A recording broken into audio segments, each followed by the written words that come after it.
Pemirsa, proses impor daging sapi mengalami keterlambatan pada tahun 2024, menimbulkan kekhawatiran akan kelangkaan pasokan selama bulan puasa dan Lebaran. Keterlambatan ini tidak berkaitan dengan produksi lokal, melainkan terkait dengan prosedur impor yang rumit, termasuk pembukaan kuota dan izin impor. Permintaan kuota yang meningkat hingga 400.000 ton dari biasanya 270.000 ton menjadi penyebab utama negosiasi yang berkepanjangan. Tahun 2024 menjadi tahun yang menantang bagi pasokan daging sapi di Indonesia.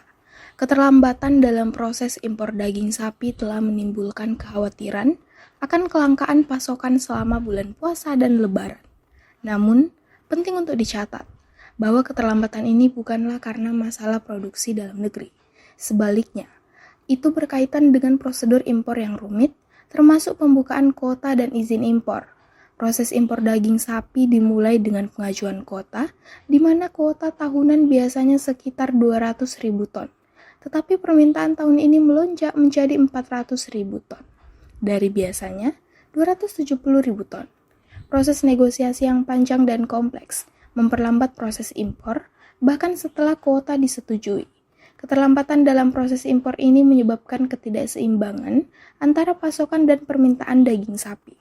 Produksi lokal yang hanya mampu mencapai sekitar 450 ton tidak cukup untuk memenuhi kebutuhan konsumen yang mencapai sekitar 3 kg per kapita.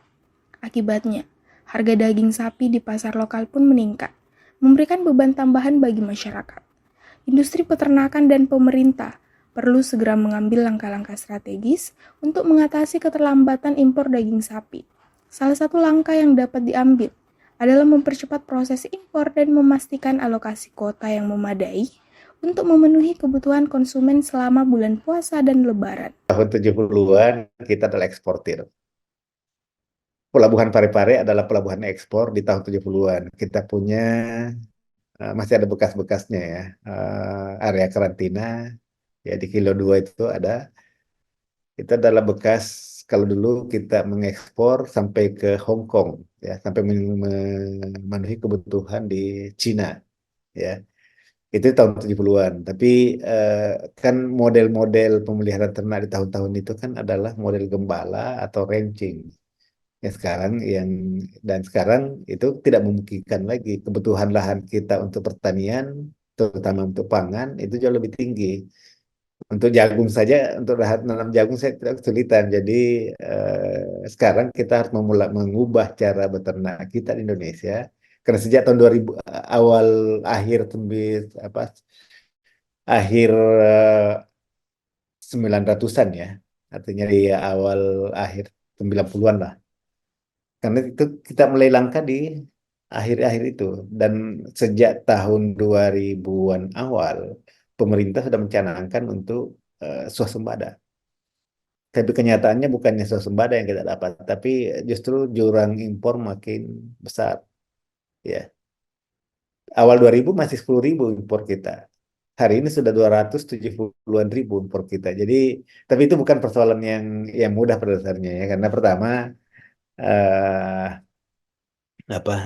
pastilah kebutuhan yang makin meningkat. Dulu kita hanya makan daging di waktu-waktu tertentu. Hari ini kita makan daging tiap hari, daging sapi maksud saya.